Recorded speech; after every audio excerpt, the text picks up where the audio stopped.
Assalamualaikum warahmatullahi wabarakatuh. Ridho ilahi ta'ala wa khususan bibarakati suratil Fatihah. A'udzubillahi minasyaitonir rajim. Bismillahirrahmanirrahim. Alhamdulillahirabbil alamin. Ar-Rahmanir-Rahim. Maliki yaumiddin.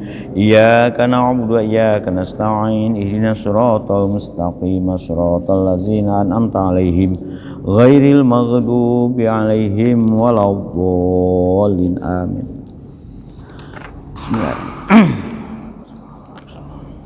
Bismillah, alhamdulillah, la haula wala quwata illa billah. Asyhadu alla ilaha illallah wahdahu la syarikalah wa asyhadu anna sayyidana Muhammadan abduhu wa rasuluhu la nabiyya ba'dah. Wa ma ya muqallibal qulub tsabbit qulubana ala dinik. Allahumma ftah qulubana kafatul arifin wan nawwir qulubana bihidayatil yaqin.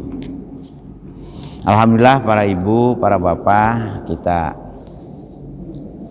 teruskan malih nggih ya, istiqomah kita sama-sama belajar. Kulo ya belajar, ya panjenengan ya mudah-mudahan termasuk sama-sama orang belajar.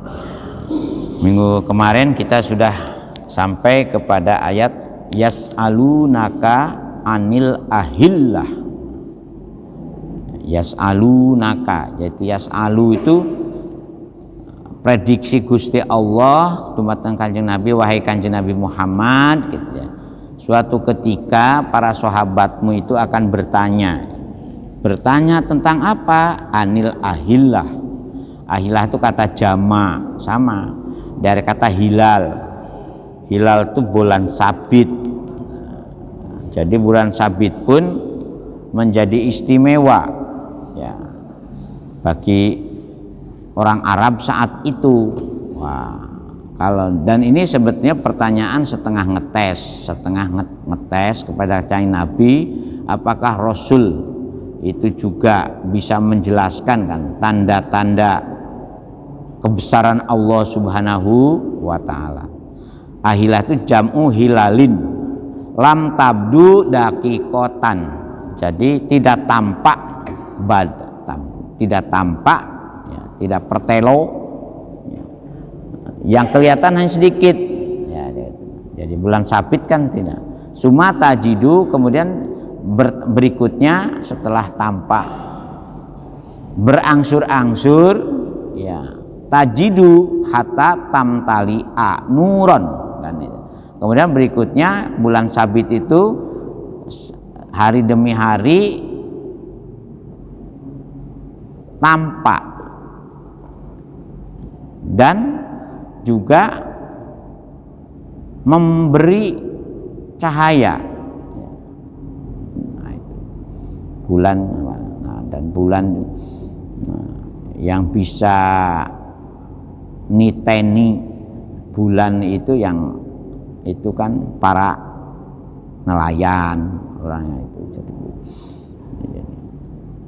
Ta'udu kama bada'at. Jadi suatu ketika bulan itu hilang lagi seperti semula, berputar terus itu.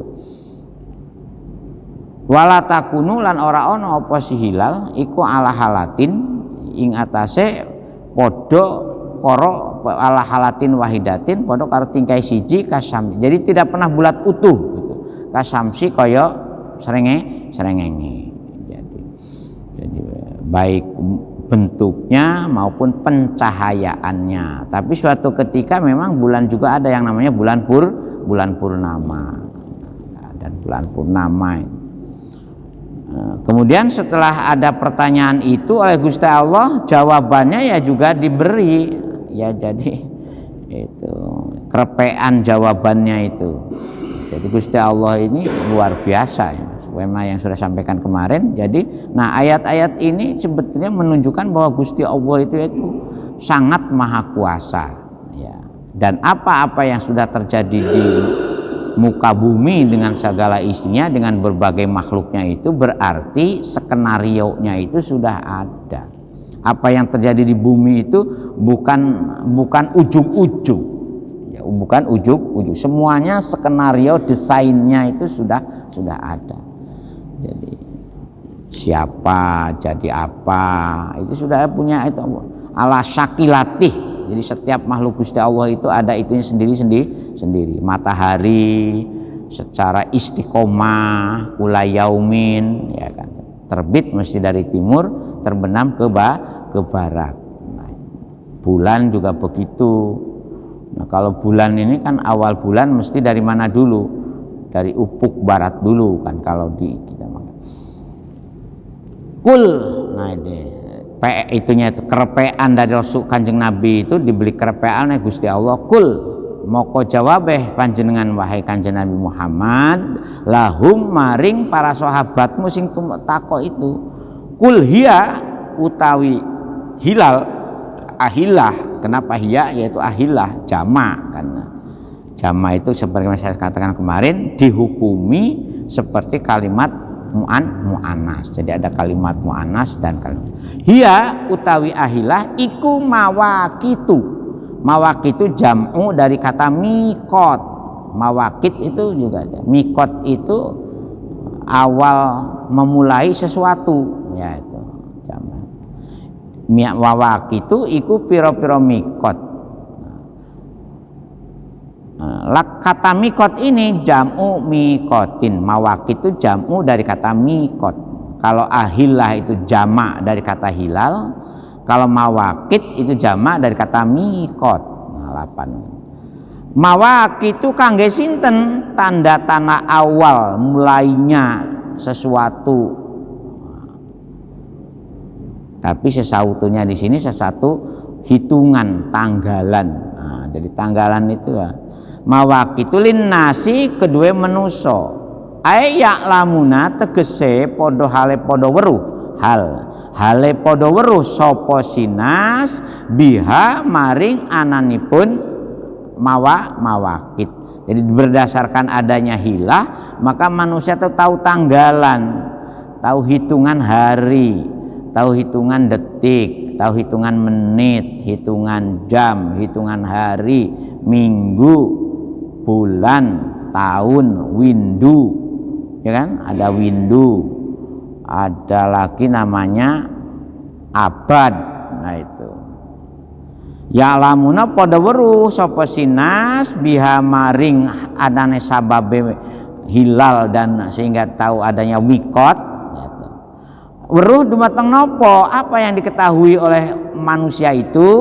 Auqata zar'ihim. Waktune nanam tandurane si nas. Jadi istilah musim tandur, musim panen dan itu. Musim peceklik, musim suge. Kalau nang desa dulu waktu masih kecil itu ada istilah musim peceklik. Nah itu. Karena apa? Karena rentang waktu tanam padinya ketika masih padi gogo. Padinya padi sing dawa-dawa iku nih yang ono buntute niku kan waktunya bukan 4 bulan. Kalau sekarang kan panen itu bisa dihitung 1 tahun 3 kali ya panen itu.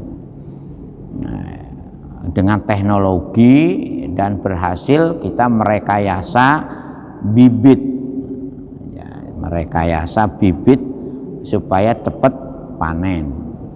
Nah, revolusi pertanian di kita itu tahun 70-an mulainya. Itu. Insya Allah bapak-bapak dari desa ngerti itu. Nah, sebelum tahun 70-an panen kita ini yo lama. Padi makanya dulu itu rata-rata tiang desa itu punya gudang, punya tempat penyimpanan. Nah, tradisi yang masih dirawat turun-temurun ini sekarang tuh masih ada di suku Baduy di dalam. Jadi kalau panjenengan lihat di googling, bagaimana tradisi Baduy terkait dengan mempertahankan adat sampai sekarang, yaitu podo karo zaman kita tahun 60-an, tahun 50-an. Dawa. Wa mutajirihi, nah waktune jar'i jadi auqata zar'ihi wa mutajirihi dan waktune adol tinuku, jadi waktunya berjualan. Mengapa dulu waktu berjualan itu? Karena dulu masih menggunakan konvensional, cara berjual. Musim ini jual, kemudian bepergian juga masih menggunakan onta. Jadi kapan kapilah itu yang berdagang itu, maka muncul dalam sejarah Islam itu ada Silk Road, jalan sutra. Yang menemukan jalan sutra itu ya tiang-tiang muslim yang bisa berdagang lintas pulau, lintas benua. Jadi sebelum orang Eropa menjelajahi dunia, seperti yang kita dengar istilah Vasco da Gama yang menemukan benua Amerika, benua Australia. Nah, umat Islam lebih dulu sudah melakukan pelancongan. Makanya kalau menurut sejarah yang punya peta pertama dunia itu sebetulnya tokoh-tokoh muslim yang pernah mencoba. Dan dari situ makanya ada yang kenal istilah Ibnu Battuta. Nah, itu Ibnu Battuta itu seorang pengembara muslim yang lintas benua dan pernah singgah di Aceh. Di samping mengetahui kapan masa tandur, masa panen, kapan masa bepergian jual beli, ya, kapan berangkat, makanya nelayan ini pinter. Nah, itu kalau nelayan kategorinya mutajir. Ya. Nah, kalau orang desa karena apa? Karena dia kapan pergi untuk cari ikan dan kapan kembali. Nah, itu. Wa idadi nisaihim, lan hitungane piro-piro wong wadone si nas. Seperti saya kemarin contohnya hitungan dari mulai hitungan haid atau hitungan yang berhubungan dengan iddah. Ya, wa idadi nisaihim, dan iddah itu masa tenggang waktu seorang ibu setelah dicerai oleh suaminya atau dicerai ditinggal wafat oleh suaminya. Makanya ada istilah cerai tolak, ya, dan cerai dan idah wafat. Kalau orang laki-laki ngapunten Bu, gak usah diireni, orang laki-laki boten wonten idahe. Sing wonten idahe itu hanya ibu-ibu. Ya, kenapa?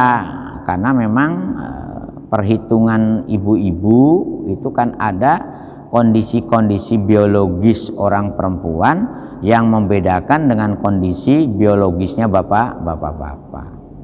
Kajarane ibu-ibu, wong bapak-bapak walaupun durung gak ono idahe, sedurung mati wis rabi meneh. Nah, kalau ibu-ibu kalau belum ada waqdal idahe memang ada semacam tidak boleh nikah semasa iddah.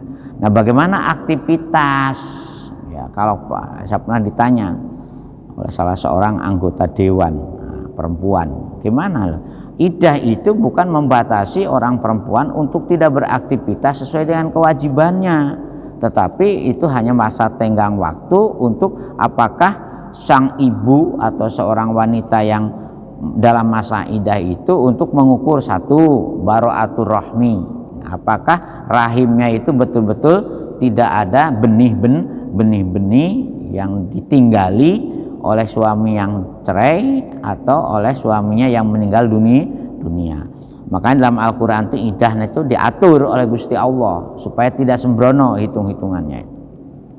Salah satu asyurin, nah itu asyra, ditambahkan arba'ata asyurin, jadi ada iddah cerai, wa ulatul ahmali ajal ayadona, jadi ada 3 nanti. Ada iddah cerai, ada iddah gara-gara ditolak, salah satu quru'. Nah, itu kalau tolak ini ada 2, ada tolak suami, ada gugat cerai. Kalau gugat cerai itu yang minta tolak istri yang minta cerai. Kalau tolak itu suami. Nah, suami itu harus hati-hati dalam rangka mau tolak, ya, sebab tolak hunna jidun, kan ada itu sungguh-sungguh jadi, main-main jadi. Tolak itu ada istilah bahasa kinayah dan ada bahasa terang-terangan. Nah, itu nanti bab tolak. Sehingga dalam Al-Quran itu ada surat sendiri yang mengatur tentang bagaimana masalah pertolakan. Nah, kalau bisa ojo sampai naudzubillah min zalik. Ya. Wa idadi nisai wasyamihim, dan waktunya puasa sinas. Humnya tuh kepada nas tuh, himnya itu kepada mawaqitulin nasi. Wa ibtorihim, lan waktu bukane si. Nah, jadi dengan adanya ahillah, dengan adanya tanda-tanda perhitungan bulan, hari, tanggal, itu maka kita bisa mengetahui waktu-waktu yang berhubungan dengan aktivitas kita sehari-hari sebagai seorang muslim. Ya, makanya ada istilah waktu. Wal haji, dan juga mengetahui waktunya haji. Kenapa dibaca haji? Katanya ini dijelaskan atpun itu sebagai atop. Jadi dalam bahasa Arab ada istilah atop, maktub, badal, kemudian ala nasi ing atase kata ala nasi. Yuk lamu den kinawarui biha kalawan ahillah, kalawan mawakit itu. Apa yang diketahui waktuhu, yaitu opo waktune haji. Kenapa dibaca waktuhu? Karena ini posisinya sebagai fa'il dari kata yuk, naibul fa'il bukan fa'il. Ada fa'il dan ada naibul fa'il. Yuk lamu den kinawarui opo waktuhu, waktune haji. Lah ini. Kenapa hu? Karena haji ini dihukumi kalimat muzakkar. Jadi sedikit jadi buat miteni.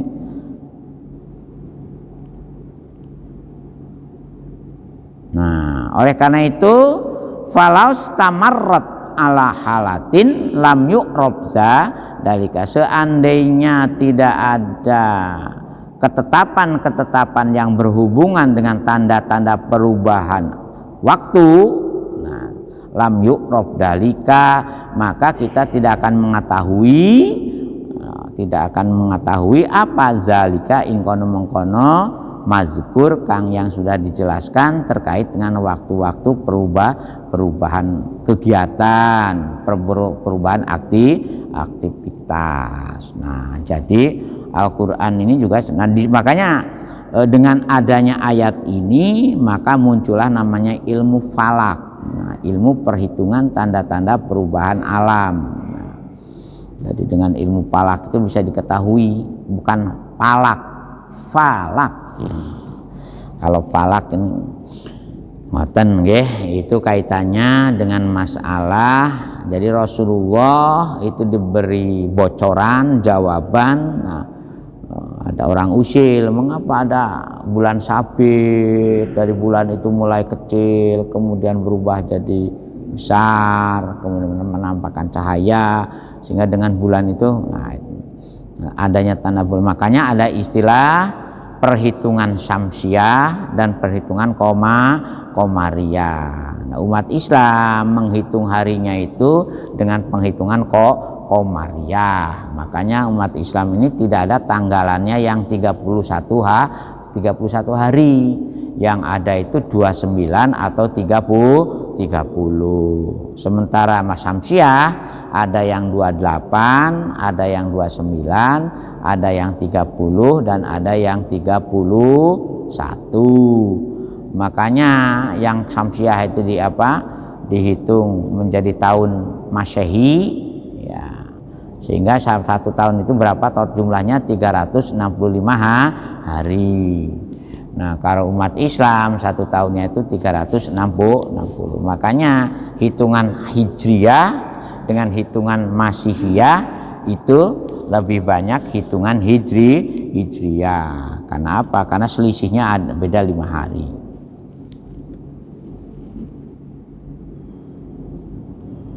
Itu ceritanya terkait dengan masalah pertanggalan dan kalenderan. Dan alhamdulillah insya Allah jamaah dapat kalender semua ya. Sudah dapat apa dereng? Alhamdulillah. Maunya ngapunten saja nih, tahun ini maunya enggak gelem nyetak, enggak usah nyetak kayak apa, biar uangnya untuk menyelesaikan renov, tetapi pengurus tetap nyetak, karena kalender itu jimatnya ibu-ibu supaya ngerti ya, misalnya tanggalan ya ngerti. Makanya cetak kalender itu rada mahal juga itu ya, rada mahal ya.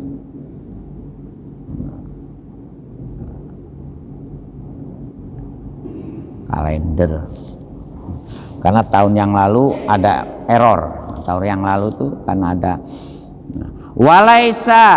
walaisa lebiru biang tatul buyuta min duhuriha. Nah ini kalau ibadah itu untuk indah. Wa alaisa lebirulan ora ono kebagusan bi antatu kalayan enten nekane sira kabeh al buyuta, maksudnya ing baitullah. Buyut di sini rumah-rumah min duhuriha, saking ya itu. Dan maksudnya itu ketika kita berhaji, indikatornya itu bukan indikator karena kita bagaimana mendatangi tempatnya sana. Makanya di sini mindu wa antatul buyuta min duhuriha aipil ihrami ya bi antang kubu biha nakban tadhuluna minhu wa takhrujuna watan. Makanya kayak kemarin saya sudah nyinggung. Jadi sebetulnya buyut di sini istilah yang selalu dipopulerkan terkait dengan kota Mekah, yang di situ seolah-olah ada Ka'bah dan Ka'bah itu diberi nama lain, namanya Baitullah atau Masjidil Haramnya.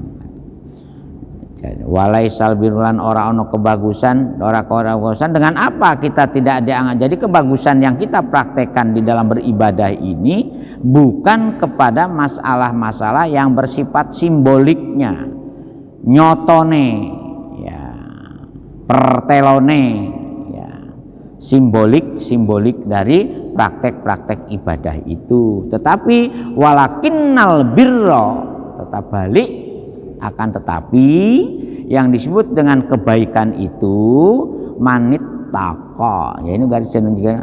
Jadi untuk ukuran sinten mawon yang, dan takwa itu oleh Rasulullah digambarkan at-taqwa hahuna min taqwal qulub. Dalam Al-Qur'an itu takwa yang paling harus kita ekspresikan itu dari mulai noto atine. Nah bahasa Jawanya noto, bukan pada, makanya sering di awal saya ikut aktivitas di sini ngajak bapak-bapak yang sama-sama ikut berjuang. Sing penting kita ini ojo target kapan selesainya di dalam melakukan sesuatu ibadah itu. Sing penting ini Gusti Allah murun akan kita dua niat itu loh. Itu sebab kalau kita target kepada selesainya itu bisa kedadapan. Ya sama dengan ketika masjid ini belum dibangun, ini masjid sambungan ini belum dibangun. Orang pada protes, isone bongkar toh. Setelah bongkar itu dibiarkan mangkrak macam-macam. Nah, akhirnya dirancang. Ketika memulai ini ngajak kepada bapak-bapak, ya sudah kita niat mulai saja. Kapan selesainya ya serahkan pada Gusti Allah. Wong barang milik Gusti Allah kok repot. Jadi kalau saya seperti itu. Jadi kitanya hanya dipurunkan niatnya. Sebab indikator niat ini bagian dari mama yu'adim sya'airallah wa huwa min taqwal qulub. Dalam surat apa nanti kita akan ketemu ayat itu. Jadi yang disebut kebaikan di dalam kita mempraktekkan ajaran Islam, aidal birri, tegese yang dianggap kita mempunyai anduene, bir itu lebih baik dari kata hasan. Ya. Di atas hasan tuh bir, bukan bir bintang Pak, kok jenengan bir bintang. Dan nanti kata bir itu kan dalam surat Al-Baqarah kita sudah nemoni 2 bir gitu kan. Ayat sebelumnya juga kata birrul antuwal wujuh pinasar masjidil haram.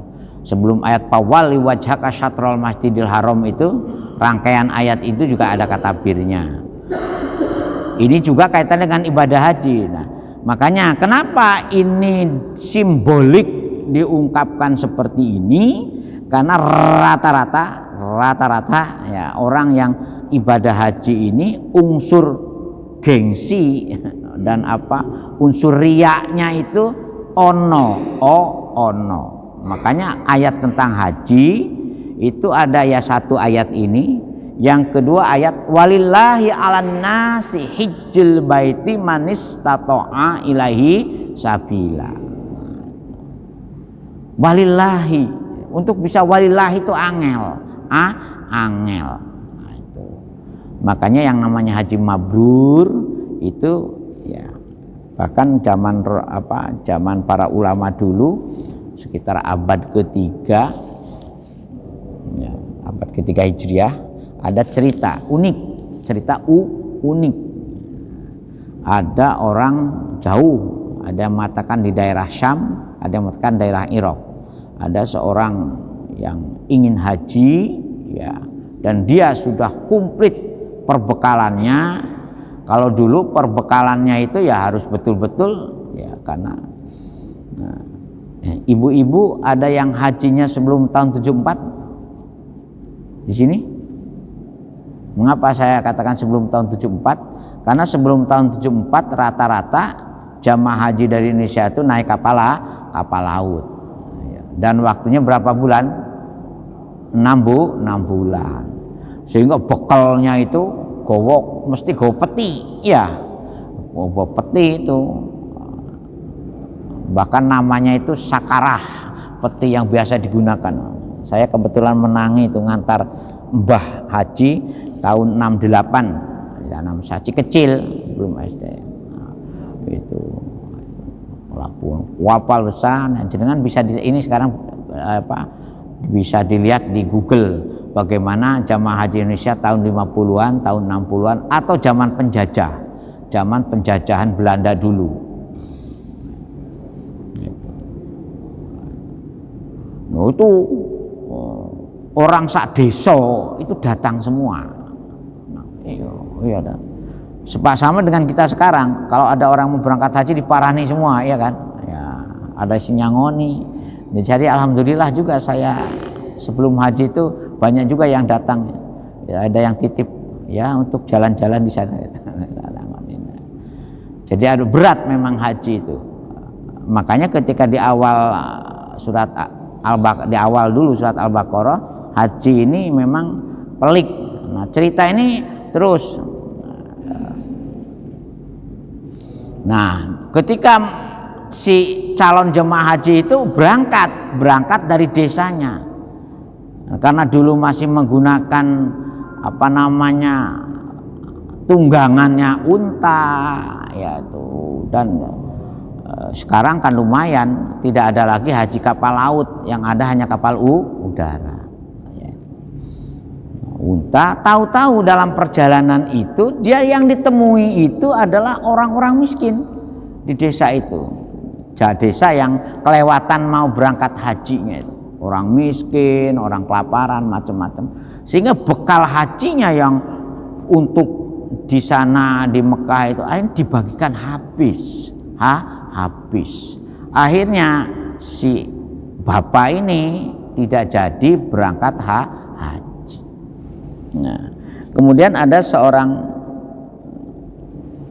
tabiin itu tokoh-tokoh yang hidup setelah masa sahabat. Mimpi yaitu diimpeni karena seorang tabi ini kebetulan ulama yang ilmunya sampai sekarang kita ikuti, mimpi. Nah, ketika dalam mimpi beliau ini diperlihatkan oleh Gusti Allah yang haji mabrur itu ternyata si X yang tadi mau haji, bekalnya habis dibagikan untuk orang-orang yang tidak mampu, yang kelaparan, miskin.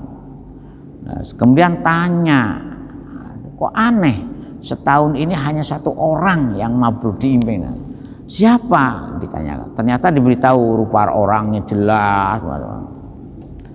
Kemudian dipadosi yang sinten niki. Ternyata ketemu. Setelah ketemu ditanya, apa amalia hajimu yang istimewa sehingga tahun ini yang mabrur itu diimpikan kamu?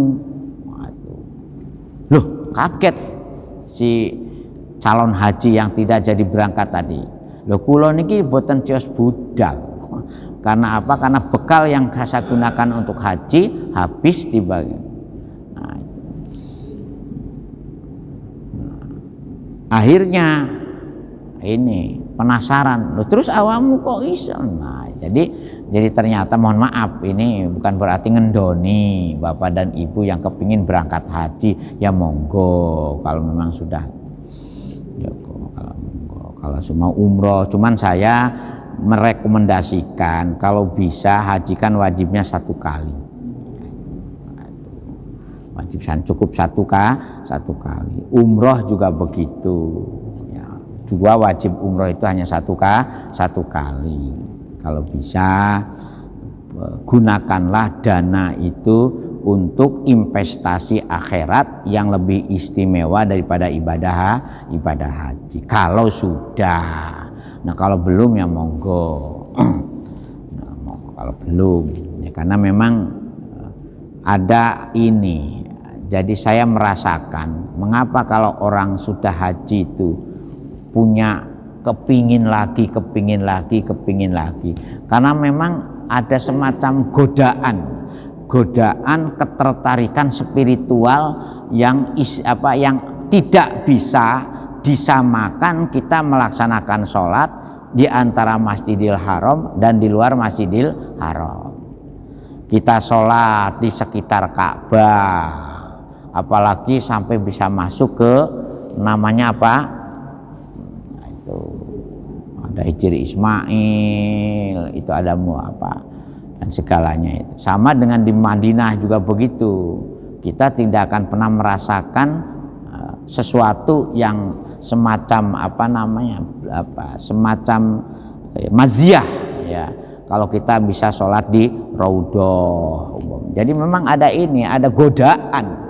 Bagi saya itu godaan. Padahal sebetulnya ya di mana saja sama. Karena apa tadi? Karena di sini yang dimaksud kebaikan itu bukan ukuran-ukuran formalitas aksesorisnya, bukan sesuatu yang nampaknya itu. Bi antatul buyuta min duhuriha. Ya, tetapi apa? Manit takoknya itu. Nah, itu manitako man sinten mawan itako. Ya, Kang sampun duwe derajat wedi, ya, maksud takwa itu kan wedi. Allah maring Gusti Allah. Dengan apa kita bisa mengaktualisasi, mewujudkan ketakwaan yang istimewa ini? Bitarki mukhalafatihi, dengan meninggalkan sesuatu yang nulayani dari kehendak Allah Subhanahu wa ta'ala. Itu memang untuk menguji ketakwaan ketika ibadah haji itu berat, memang berat. Di samping kostum ibadah haji ini memang berbeda dengan kostum-kostum melaksanakan ibadah yang lain, ya kan? Wala fusuqa wala jidala fil hajj. Jangan sampai kamu melakukan sesuatu yang ada indikator paseknya. Wal jidala, apalagi sampai pada tukaran. Tapi anehnya wakeh sing tukaran, Bu, karo bojone yang di rumah biasanya harmoni kok di Mekah bisa tukaran. Aneh-aneh kadang-kadang.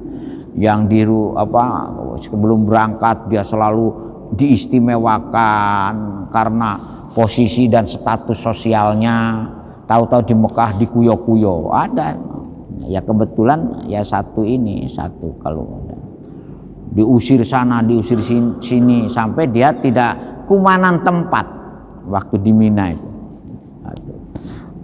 Kasihan juga, termasuk di waktu di Arafah sudah. Padahal di sininya dia termasuk ditokohkan di Indonesianya, ke sana dikuyo-kuyo kalau bolo-bolo ya sakno ya itu. Sehingga kadang melihat itu, sehingga tempat saya ini tak monggo pun panjenengan mawon, kula gampang. Kula niki biasa bangbung di Indonesia aja. Tidur tidak pernah memikirkan di mana. Di hotel berbintang 5 ya bisa tidur. Di emperan masjid ya bisa tidur. Bahkan waktu di pondok itu gak ono apa gak ono klosone, gak ono lemeke ya bisa tidur. Di rumah dulu anyaran nikah, rumah kontrakan gak duwe bayang sampai diguyoni sama mertua, ya tidurmu kok iso nangisor terus, ya iso tidur iso duwe anak. Jadi saya ini biasa takojologi gitu kepada,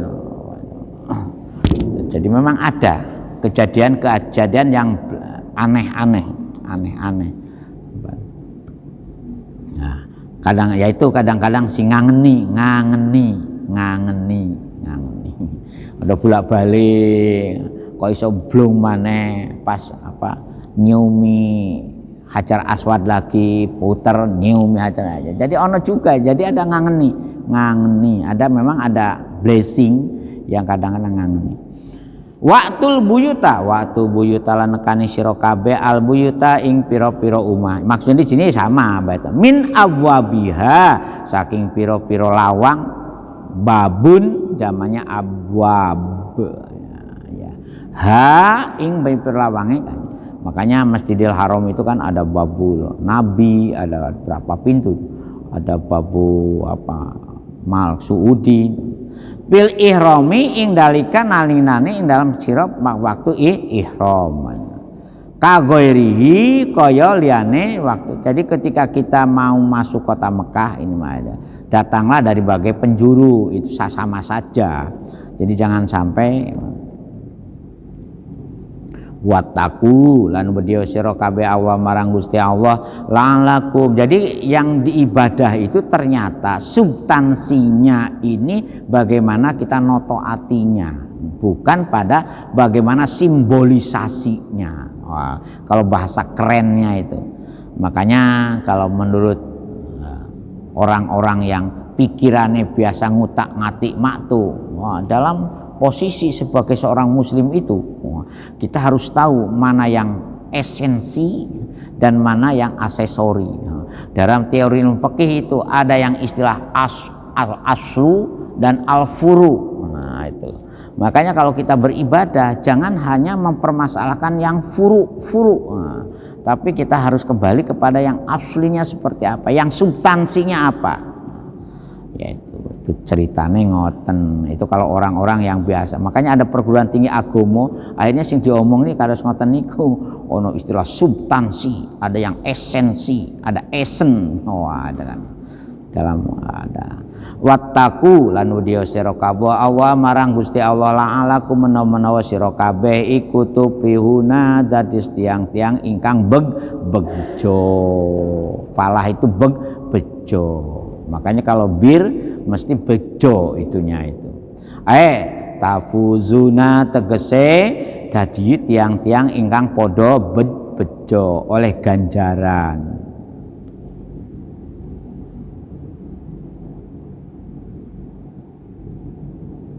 Nah, kejadian ini memang gambaran ketika Rasulullah pada zaman susah-susahnya berdakwah, mengajak orang Mekah. Ngoten cerita. Monggo Pak, kalau ada yang mau kita diskusikan, la'alakum tuflihun. Makanya dalam Al-Qur'an itu ada la'alakum tattaqun, la'alakum tashkurun. La'alakum tuflihun, menawa sira kabeh. Nah, kalau bisa mempraktekkan dari mulai awal ayat itu tadi, yas'alunaka anil ahillah qul ya mawaqitu linnas, sampai diteruskan lagi wal haji sampai walaisal birru bi ang ta'tul buyuta bin duhuriha. Nah, jadi tuflihun itu kalau bisa mempraktekkan dua ayat seperti itu, insya Allah kita ini termasuk orang-orang yang mendapatkan kejayaan. Monggo Pak. Ngapa Pak Yahya? Monggo Pak.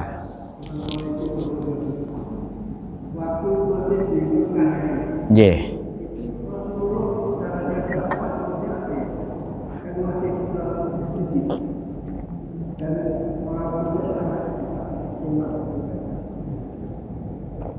Nah, nggih. Di dalam sejarah Islam itu namanya tarikh. Nah, jadi ada buku-buku yang menjelaskan tentang perjalanan bagaimana Rasulullah di Mekah dan di Madinah.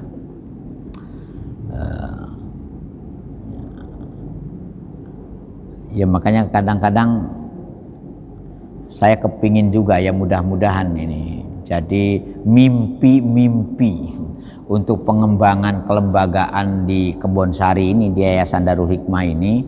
Kepingin juga kita tuh nanti ada suatu perpustakaan ya satu lantai lah kalau sudah, yang khusus di situ dilengkapi dengan berbagai literatur ya yang bisa mencerdaskan kita dari berbagai sisi tentang Islam. Mudah-mudahan mawon Bu, doakan nggih.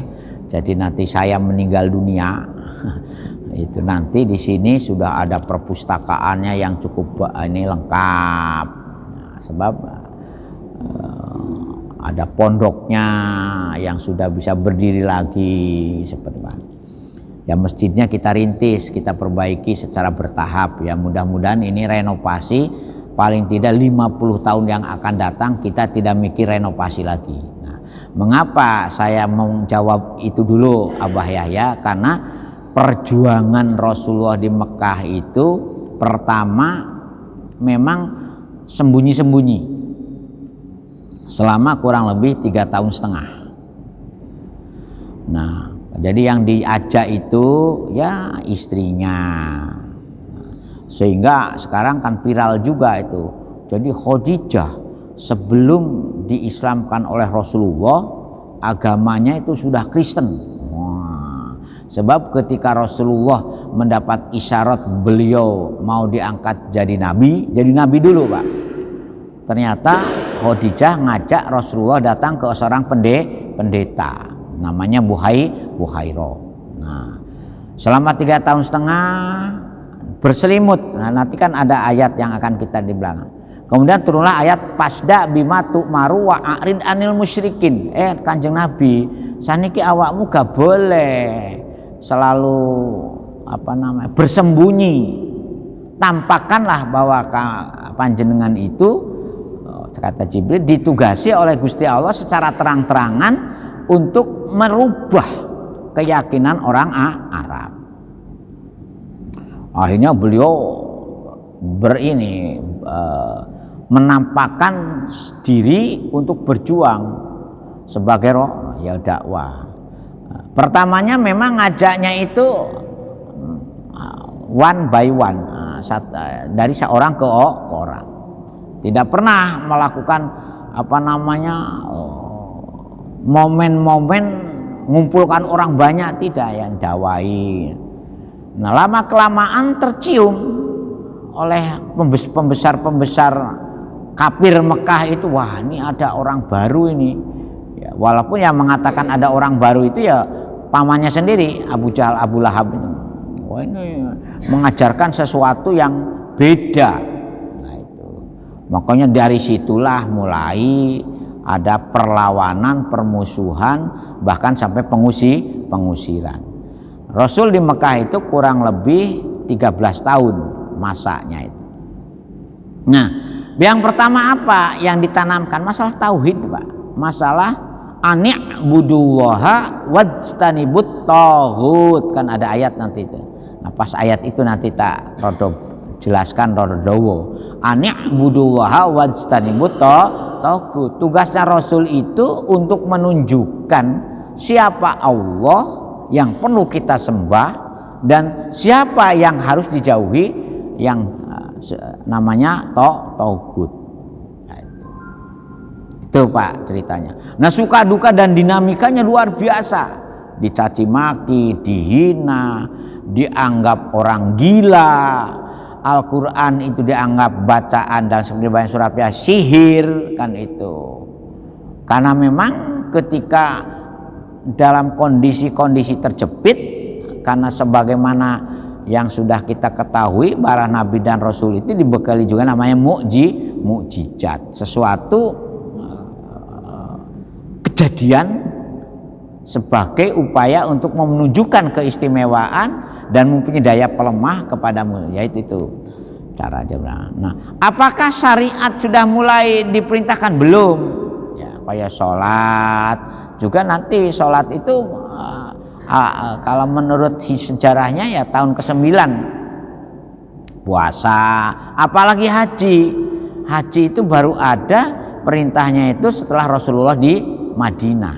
Ketika di Mekah belum ada. Ngoten seriusnya. Jadi ya sirah nabawiyah itu di situ, Pak. Beratnya Rasulullah. Jadi kalau panjenengan sekarang ke Mekah, kemudian kita datang ke situs-situs di mana Rasul menjadi titik-titik suka duka ketika di Mekah, ya kadang-kadang ya, makanya kalau bisa, nah ketika haji Pak, masuk ke Gua Hiro, di mana Gua Sur, sekalipun memang banyak situs-situs Rasul itu juga sudah dihancurkan oleh yang bahkan dulu, nah ini ceritanya, bahkan makam Rasul pun rencananya dulu kan mau dihapus, mau dihilangkan, tetapi muncullah Komisi Hizaz dari seluruh dunia Islam yang mencegah dinasti Saudiyah saat itu yang akan membongkar makam Rasul. Jadi beratnya di situ. Ya, nah kalau panjenengan ingin cerita ini sempurna, jenengan bisa baca sejarah umat Islam yang ditulis oleh Hamka. Hamka menulis sejarah umat Islam itu sampai 4 jilid. Ada lagi Salabi, sejarah kebudayaan Islam. Ada lagi orang bule, yaitu Philip Kahaiti, menulis buku The History of the Arab. Nah, ngoten Bapak. Nah itu ya. Nah, kalau diceritakan ini ya dowo. Kuliah saja itu 2 semester Pak, mempelajari sejarah kebudayaan Islam. Itu kalau panjenengan. Nah yang jelas yang perlu ingat, suka dukanya itu di Mekah itu tahun duka. Bahkan ada yang dikenal dengan Amul Huzni di Mekah itu. Sudah dalam kondisi dikuyok-kuyok, ditinggal meninggal istri lagi, ya.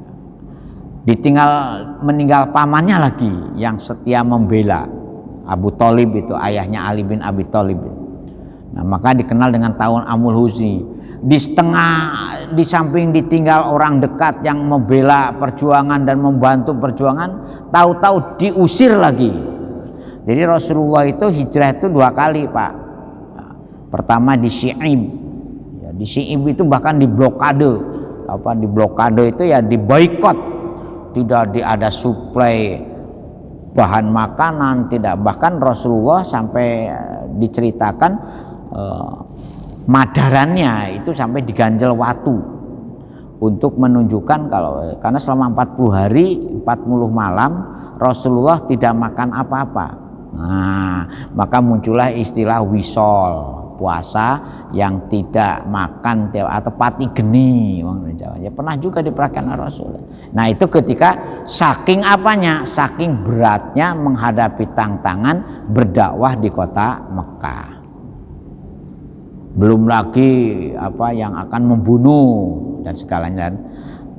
Ngeten Pak ceritanya itu. Itu kalau jenengan tanya bagaimana sejarah dakwahnya Rasul di Mekah. Jadi yang itu. Monggo Pak. Nah.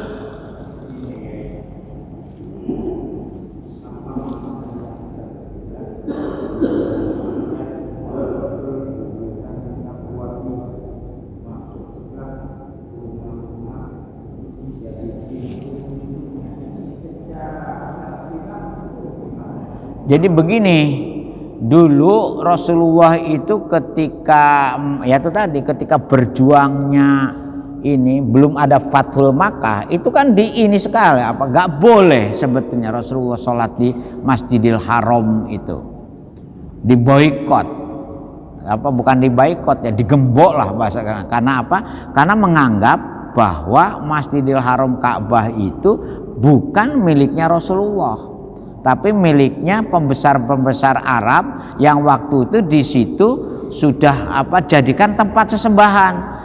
Yang dulunya masjid ketika zaman Nabi Ibrahim, mimaqami Ibrahim musola, ketika zaman jahiliyah itu kan di Ka'bah dipenuhi oleh patung-patung. Itu. Nah, ketika Rasulullah sudah berhasil bagaimana supaya bisa kembali.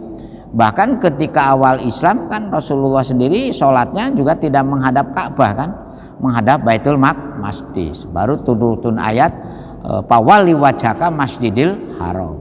Jadi ketika awal Islam untuk masuk ke lingkungan Ka'bah itu ke Masjidil Haram, Nabi sendiri itu dilarang. Makanya di sini kan ada perjanjian Hudaybiyah.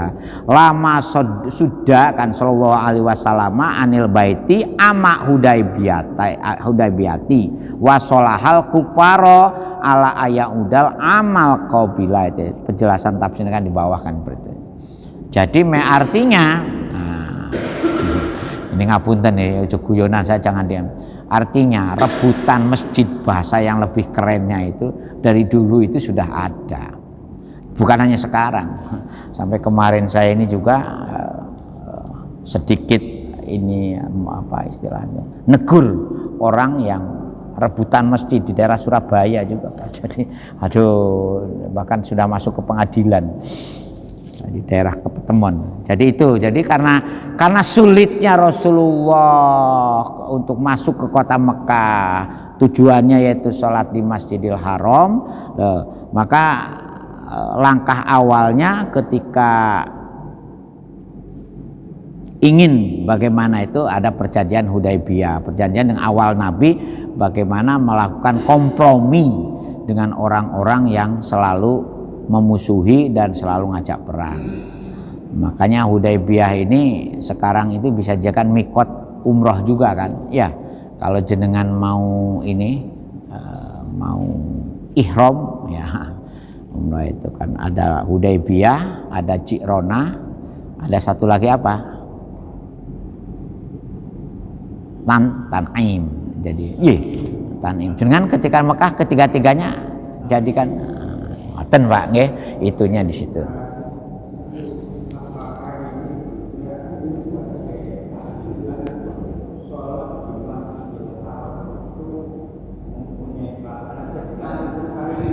Ya, kalau dulu itu tidak itu Pak, yang itunya itu kan setelah banyak umat Islamnya.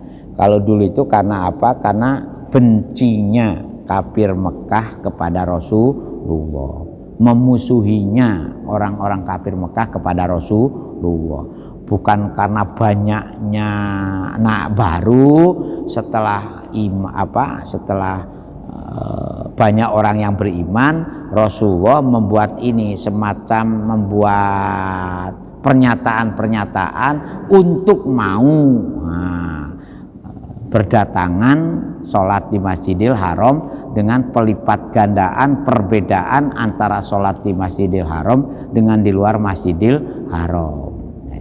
Nah ini setelah Fathul Makkah terutama kalau itu. Jadi kata Mas Karkena, artinya ketika sudah aman maka Gusti Allah memerintahkan masuk dari berbagai penjuru ke kota Mekah itu kalau dulu memang ini sekali. Konon menurut ceritanya itu ya melalui jalannya sempit lah kasarnya, mempunyai terbatas bahasa yang lebih kerennya itu untuk masuk ke lingkungan Masjidil Haram. Nah setelah kondisi perjanjian Hudaybiyah, setelah ada ketenangan, ada semacam apalagi setelah maka kita bisa masuk dari berbagai penjuru gitu. Ngoten serius nggih. Al-Fatihah. A'udzubillahi minasyaitonir rajim. Alhamdulillahirabbil hamdan na'imin hamdan syakirin hamdan wafin mazidah ya rabbana lakal hamd kama yanbaghi li jalali wajhika wa ajibin Allahumma shalli ala Muhammad salatan tunjina biha min jami'il ahwal wal afat wa taqlina biha jami'al hajat wa tutahhiruna biha min jami'is sayyi'at wa tarfa'na biha indaka ansun minal khairat. Allahumma ij'al ahlana wa auladana wa talamidana min ahlil ilmi wa ahlil khair wa la taj'alna wa iyyahum hablana min azwajina wa dzurriyyatina qurrata a'yun waj'alna lil muttaqina imama rabbana atina fid dunya hasanah wa fil akhirati hasanah wa qina adzabannar subhana rabbika rabbil izzati amma yasifun wa salamun alal mursalin walhamdulillahi sekurang selebihnya punten. Mudah-mudahan kita selalu diberi kesehatan, kekuatan dan keselamatan. Wallahu muwaffiq ila aqwamit thoriq. Assalamualaikum warahmatullahi wabarakatuh.